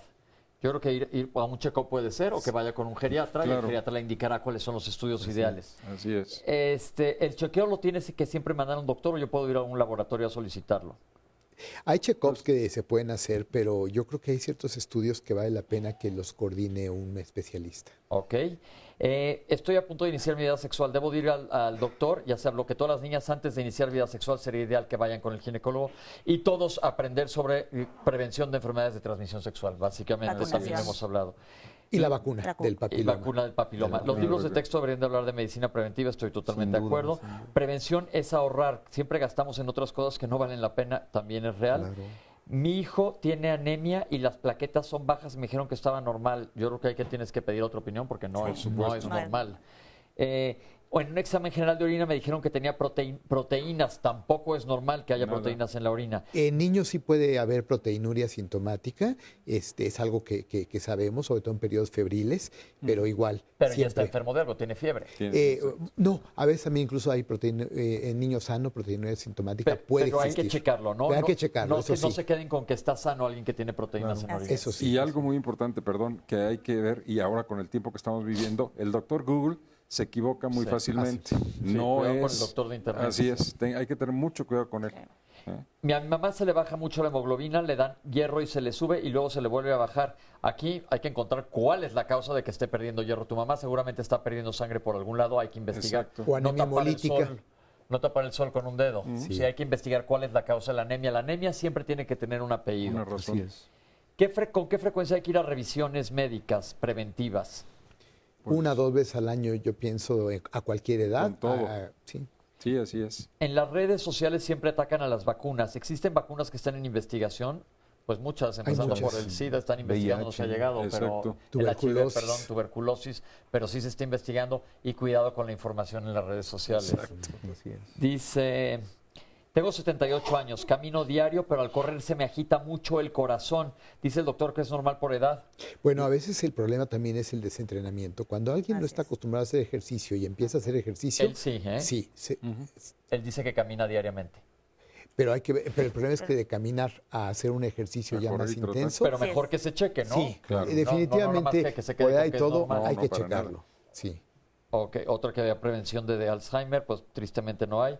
¿Por qué le dan muertes súbitas a jóvenes atletas? Sí. Ahí me gustaría comentar un poquito la parte metabólica. Eso es bastante frecuente y triste. Hay problemas de colesterol y triglicéridos hereditarios que también cursan asintomáticos. Entonces, ojo, cuando hay antecedentes de infarto hay que investigar muy bien si en mi familia, en los hombres ese infarto fue antes de los 55 o en las mujeres antes de los 65 años. Porque esas personas ya a partir de los 20 años por lo menos tienen que hacerse un perfil de lípidos para ver si no tenemos un problema hereditario. En estos casos, la más frecuente en México es hiperlipidemia familiar combinada. Y es justamente esos casos en los que nos sorprendemos de alguien joven, atleta, delgado, que se infartó alrededor de los 40 años. Por eso es importante también checar el perfil de lípidos, porque no necesariamente tienes que tener obesidad para estar enfermo del colesterol y triglicéridos. Yo acabo de tener un caso de un amigo que me habló y me dice, ¿me recomiendas un neumólogo? Corrí a agarrar el avión y me faltó mucho el aire. Y estaba en Madrid, venía para México. Y cuando me habló después de 12 horas, estaba en terapia intensiva. Resulta que tenía el colesterol altísimo y los vasos, las arterias coronarias tapadas. Si él se hubiera tomado su medicamento checado anteriormente, hubiéramos evitado esto. Se nos está acabando el tiempo, Oscar. Un par de preguntas más. Dalia Negrete nos dice, tengo un hijo de 4 y 5 años. Quiero saber qué vacunas no están en la cartilla de vacunación y que son importantes que se apliquen. Varicela, hepatitis A son las principales, meningococo sería otra. Yo creo que las más importantes que no están. Bueno, y la influenza, pero esa sí la cubre parte de la cartilla, pero sí son yo creo que las más importantes. Perfecto. También por otro lado, Rosaura Ramos. Mi hijo tiene una estatura abajo de lo normal. En el centro de salud solo me dicen que debe comer mejor. Pero yo veo que en comparación con sus compañeros es muy bajito. Además, siempre está cansado. Mi pregunta es, ¿cuando los niños no crecen puede significar que tengan alguna enfermedad? Definitivamente. Aquí lo tiene que checar un endocrinólogo pediatra porque hay muchas enfermedades que pueden estar asociadas a una talla baja. Entonces, sí tienen que checarlo un endocrinólogo pediatra, definitivamente. Es una causa frecuente de consulta, no necesariamente es anormal, pero sí lo tiene que checar un especialista. Ahora, Hermelina Gasca nos pregunta cuáles son las vacunas que las personas mayores nos debemos de poner. Ya lo comentó el doctor. Básicamente la de la influenza, el neumococo, básicamente. Y herpes. El herpes que poco se le está haciendo caso a esta también. Está muy alejada la gente todavía de saber que el herpes se puede vacunar. Exactamente. Y además agrega, ¿es normal que las personas mayores bajemos mucho de peso? Y si es así, ¿cuánto es lo normal? No es normal. Cuando en la pérdida de peso sin motivo, es decir, si no hiciste una dieta o estuviste enfermo de algo y estás perdiendo peso, hay que buscar porque no es un dato de buen pronóstico. Claro. Y esta última de Pedro López que dice, mi hermano fue una persona que siempre se cuidó, se hacía los estudios, comía bien y de pronto sintió un dolor estomacal. Cuando fue al médico le diagnosticaron cáncer de estómago en fase 3. Ustedes hablan de la medicina preventiva, pero ¿cómo entonces puedo prevenir un cáncer de ese tipo? Tristemente en estómago no avisa, es como el páncreas, que tristemente no avisa. Si hay antecedentes familiares de cáncer gástrico, sí vale la pena, hay que preguntar la edad del sujeto que tuvo el cáncer para que la familia se cheque, porque sí puede tener un complemento hereditario. Y por otro lado, si hay síntomas de gastritis persistente que no mejora, siempre hay que checar, porque un síntoma de una gastritis simple puede ser un cáncer gástrico. Y tristemente en medicina todavía hay un campo en el que perdemos. Sí, que de repente pasan las cosas. También, que no se hace de manera regular. Exactamente, y no está justificado estar haciendo endoscopia si no hay motivo, pero pues tristemente esas cosas pasan, lo sentimos muchísimo, pero en donde sí tenemos injerencia y sabemos que hay prevención, hay que tratar de hacerlo. Se nos acabó el programa, doctores. Gracias. Muchísimas gracias por estar con nosotros. Gracias por comentar, gracias por estar aquí con nosotros, público. Oscar, mil gracias. Yo creo que ha sido un gran programa, muy extenso desde luego, pero pues que habla de la preocupación que hay de la parte médica y de la que debe haber de parte de nosotros los pacientes. Estamos perfectamente conscientes que la prevención va muchísimo más allá de lo que acabamos de comentar, pero quisimos dar una probadita. No dejes de utilizar protector solar todos los días. Nos vemos el año que entra. Gracias por estar aquí con nosotros. Gracias.